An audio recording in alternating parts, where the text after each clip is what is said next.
Income tax return filing के इस process में आपका स्वागत है। दोस्तों, इस ट्रेनिंग सेशन के अंदर हम आपको बताएंगे कि अगर आप आईटीआर भर रहे हैं या नहीं भर रहे हैं तो आपको भरना चाहिए या नहीं भरना चाहिए। होता क्या है, बहुत सारे लोगों के अंदर यही डाउट होता है कि मुझे आईटीआर भरना भी चाहिए या नहीं भरना चाहिए। तो मैं आपको यहाँ पर बताऊँगा कि आपको आईटीआर भरना चाहिए या नहीं भरना चाहिए।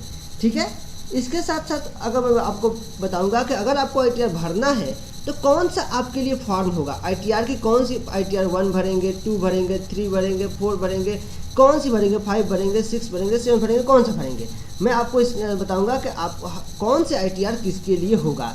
ठीक है, और साथ ही साथ में आपको और भी कुछ छोटे छोटे पॉइंट्स बताएंगे, जैसे कि आईटीआर भरते समय आपको कौन कौन से डॉक्यूमेंट्स आपके पास होना चाहिए ताकि आप इजीली आईटीआर फाइल कर सके। इसके साथ साथ मैं उन पॉइंट को भी बताऊंगा जो नॉर्मली लोग क्या करते हैं, गलती कर देते हैं आईटीआर भरते समय। तो वो कौन कौन से पॉइंट्स होंगे जिसको आप ध्यान में रखेंगे आईटीआर भरते समय। तो स्टार्ट करें, एंड साथ ही आप डॉक्यूमेंट्स कौन कौन से अपने पास तो रखेंगे। तो ये इनकम टैक्स की वेबसाइट थी। अब मैं बताता हूँ आप आईटीआर पहले भरें तो क्यों भरें, आईटीआर भरने का पर्पज़ क्या है। तो सबसे पहले मैं बता दूँ कि अगर आप आईटीआर भरते हैं तो आपको ईजिली बैंक से लोन मिल जाएगा। देखिए, आप कोई भी व्यक्ति हो, कोई भी, इट डजंट मैटर आपका इनकम टैक्सेबल है या नहीं है। ठीक है, ये मैटर नहीं करता है। अगर सिंपल सा फंडा ले लिए, आप चाहे इनकम टैक्सेबल हो चाहे नहीं हो, अलग आप आगे मैं बताऊंगा आपको। कुल मिलाकर अगर आपको लोन बैंक से लेना है तो आपको आईटीआर फाइल करना चाहिए, या आपको क्रेडिट कार्ड की सुविधा का लाभ उठाना है तो आपको आईटीआर फाइल करना चाहिए। इसके साथ ही साथ और भी आईटीआर फाइल करते हैं जगह आपको बेनिफिट मिलता है अगर आईटीआर फाइल आपको करते हैं। ठीक है, अब ये तो बात हो गई ऑप्शनल है, लेकिन अब मैं आपको बता दूं यदि आपको आईटीआर फाइल करना ही पड़ेगा, अगर आप नहीं करते हैं तो क्या होगा, आपको 5,000 रुपये तक का फाइन और जो भी टैक्स बना होगा उस पर इंटरेस्ट के साथ और पेनाल्टी दोनों लगाया जा सकता है। इसीलिए अगर आपका इनकम टैक्सेबल है, मैं अभी आगे बताऊंगा कि आपको कब आईटीआर फाइल करना चाहिए। मतलब आपका जब इनकम जो टैक्सेबल होगा तभी तो आईटीआर फाइल करोगे ना, एक लिमिट है, वो लिमिट आगे मैं बताऊंगा इसी लेक्चर में। ठीक है, मैं अब लेकिन आप ध्यान रखिए कि आप आईटीआर फाइल कर रहे हैं तो आईटीआर फाइल करने से आपको क्या मिलेगा। सीधा सा क्वेश्चन है, आपको मिलेगा 2 चीज़, ऑप्शनल है या और भी। देखिए, 2 कॉमन चीज़ें जो लोगों को मिलता है, बैंक से लोन आपको इजीली मिल जाएगा और क्रेडिट कार्ड की सुविधा आपको मिल जाएगा। आईटीआर फाइल करते रहिए, ठीक है, चाहे वो नीली क्यों ना हो। और दूसरा, यदि आपको फाइल करना कंपलसरी हो तो इस दशा में अगर नहीं करते हैं तो इंटरेस्ट पेनाल्टी तो लगेगा, साथ में 5,000 तक का फाइन भी लगाया जा सकता है। ये आपको सिंपल सा मैंने पॉइंट आपको समझा दिया। अब क्वेश्चन उठता है, ठीक है भैया आईटीआर फाइल करना चाहिए, तो मैं समझ गया। अब ये बताइए आईटीआर फाइल किसे करनी चाहिए। मैंने कहा कि कर लेते हैं, ठीक है, लेकिन किसे करनी चाहिए एक्चुअल में। तो इफ़ आपका इनकम यदि टैक्सेबल है, ठीक है, तो आपको आईटीआर फाइल करना चाहिए। अब इनकम टैक्सेबल कब होता है, यदि आपका एज 60 साल से कम है और आपका टैक्सेबल इनकम 2.5 लाख या उससे ज़्यादा है। ठीक है, यानी कि आपका जो इनकम है 2.5 लाख से ज़्यादा है तो आपको आईटीआर फाइल करना होगा। या आपका एज अगर 60 प्लस है या इक्वल है लेकिन लेस देन 80 ईयर है तो, एंड आपका जो टोटल इनकम है, टैक्सेबल इनकम जो है, इनकम की बात कर लेते हैं, वो 3 लाख से या उसके बराबर या उससे ज़्यादा है तो आपको आईटीआर फाइल करना होगा। ठीक है, एंड थर्ड, अगर आपका एज 80 साल से बराबर या उससे ज़्यादा है और आपका इनकम 5 लाख से ज़्यादा है तो आपको आईटीआर फाइल करना होगा। ठीक है, अब बात करते हैं आपको आईटीआर फाइल तो करना चाहिए चाहे आप टैक्स जमा करें या नहीं करें।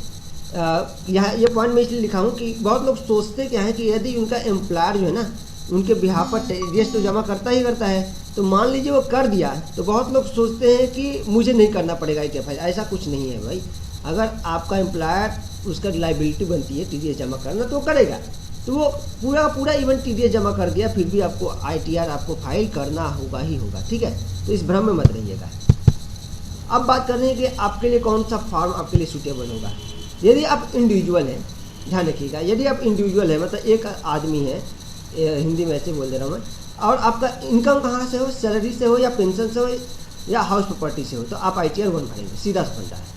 ये 3 जगह से आपकी इनकम किसी जगह से आ रही है तो आप ITR 1 भरिए।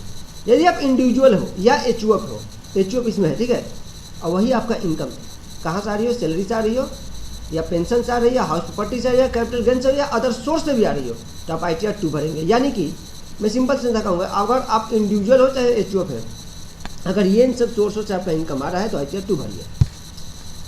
एवं इनकम के साथ यदि आपका कोई एसेट आउटसाइड इंडिया है तो ITR 2A भरिए।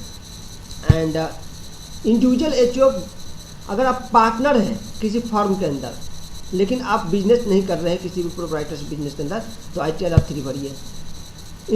यदि आप इंडिविजुअल है, HUF है, इनकम है आपका किसका, कहाँ से इनकम है, प्रोप्राइटरी बिजनेस से या प्रोफेशनल से, तो ITR 4 भरिए।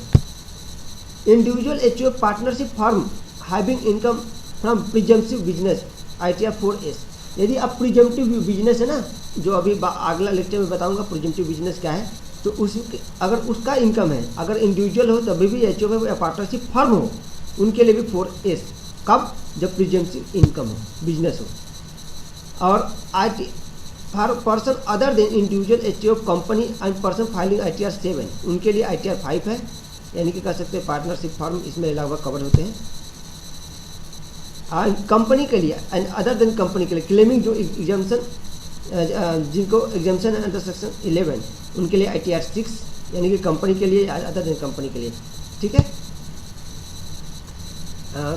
उसके बाद कह रहा है कि for person including companies required to furnish return, ये इनके लिए जो रिटर्न ये सब फर्निश करने जरूरी थे तो उनके लिए ITR 7 होते हैं। तो ये ITR है, इनकम टैक्स के वेबसाइट पर आप जाकर इजीली चेक कर सकते हैं। अब बात आती है कि ITR के लिए डॉक्यूमेंट्स क्या क्या है। ये मैंने आपको स्पेशली 3 तरह के डॉक्यूमेंट्स मैंने दिखाया, और भी डॉक्यूमेंट्स जरूरी होते हैं, लेकिन सबसे पहले तो आप फॉर्म 16 समझ लीजिए। फॉर्म 16 क्या होता है कि आपका जो एम्प्लॉयर है, अगर आपके बिहाफ पर TDS काट कर वो गवर्नमेंट को जमा करता है, और वो जितना TDS आपके बिहाफ पर जमा किया होगा गवर्नमेंट का, उसका समरी फॉर्म आपको फॉर्म 16 देगा, ठीक है। फॉर्म 16 में आपको पूरा बताया जाता है कि आपका TDS कितना जमा हुआ है, जो हेल्प करता है आपको ITR फाइल करने में। तो आपको फॉर्म 16 चाहिए। दूसरा क्या चाहिए, आपका अदर सोर्स से भी ऐसे इनकम जहाँ पे आपका TDS और भी कटे हो, तो उसका भी TDS का सर्टिफिकेट चाहिए आपको, ठीक है। उसके बाद पैन कार्ड चाहिए आपका, क्योंकि भाई बिना पैन कार्ड का ITR फाइल तो होगी नहीं ना, तो पैन कार्ड भी चाहिए। साथ में साथ आधार कार्ड भी चाहिए, कंपलसरी आधार कार्ड नहीं है लेकिन चाहिए। आज के डेट में ज़रूरी इसलिए होगा कि ये आपका वेरीफाई कर देता है, पहले वेरिफिकेशन के लिए आपको भेजना पड़ता था, ये हेल्प कर देता है वेरिफिकेशन में। अब बात करते हैं ITR फाइल करते समय होने वाली गलतियाँ। लोग नॉर्मली क्या क्या गलती करते हैं, तो गलत ITR फाइल सेलेक्ट कर लेते हैं एक नॉर्मली, तो इसीलिए आप मैंने बता दिया उसके अकॉर्डिंग आपका कहाँ फॉल करता है, आप उसमें अपने आप को सेट कीजिए। आपको कोई भी दिक्कत है तो आप कमेंट छोड़िए, मैं आपको उसमें रिप्लाई दूंगा, ठीक है। एंड आपका पास पैन, बहुत बार देखा गया है लोग पैन नंबर अपना गलत लिख देते हैं, तो इसको ध्यान रखिए। बैंक अकाउंट अक्सर लोग गलत लिख देते हैं, तो बैंक अकाउंट लिखते समय थोड़ा सा ध्यान रखा कीजिए। इनकम कंप्यूटेशन, आपका एग्जैक्ट जो इनकम है उसको थोड़ा सा ध्यान रखिए कि मेरा इनकम सही से मैं शो कर रहा हूँ। और साथ में वेरिफिकेशन आप 3 तरह से करा सकते हैं। एक तो OTP के द्वारा, 1 टाइम पासवर्ड, आप मोबाइल नंबर रजिस्टर कीजिए, OTP आएगा, उससे वेरीफाई करना लोग भूल जाते हैं। कुल मिला के देखिए वो लोग सोचते हैं ना ITR फाइल कर दिए होंगे, नहीं, उसके बाद आपको उसको वेरिफिकेशन भी करना है भाई। और वेरिफिकेशन के 3 ऑप्शन है। इस समय ऑनलाइन वेरिफिकेशन, पहले क्या आता था, उसके हार्ड कॉपी निकाल कर आपको भेजना पड़ता था डिपार्टमेंट। अब अगर ये 3 सुविधाएं आपके पास है तो आप उसको ऑनलाइन भी वेरीफाई कर सकते हो। OTP मंगाइए रजिस्टर मोबाइल करके, नेट बैंकिंग के थ्रू आप इसको कर सकते हैं, या आप वेरीफाई कर सकते हैं आपका यहाँ पे आधार कार्ड हुआ, आधार कार्ड के थ्रू जो नेट बैंकिंग होता है, ठीक है। तो इस लेक्चर में इतना ही। अगला लेक्चर के लिए हमारा इंतज़ार कीजिए। और आपको यह हमारा लेक्चर कैसा लगा आप अपना कमेंट जरूर दीजिए। आपको कोई भी डाउट हो तो आप ज़रूर हमें मेल कीजिए या अपने कमेंट बॉक्स में ज़रूर लिखिए। धन्यवाद। और हमारा चैनल सब्सक्राइब जरूर कीजिए। Thank you.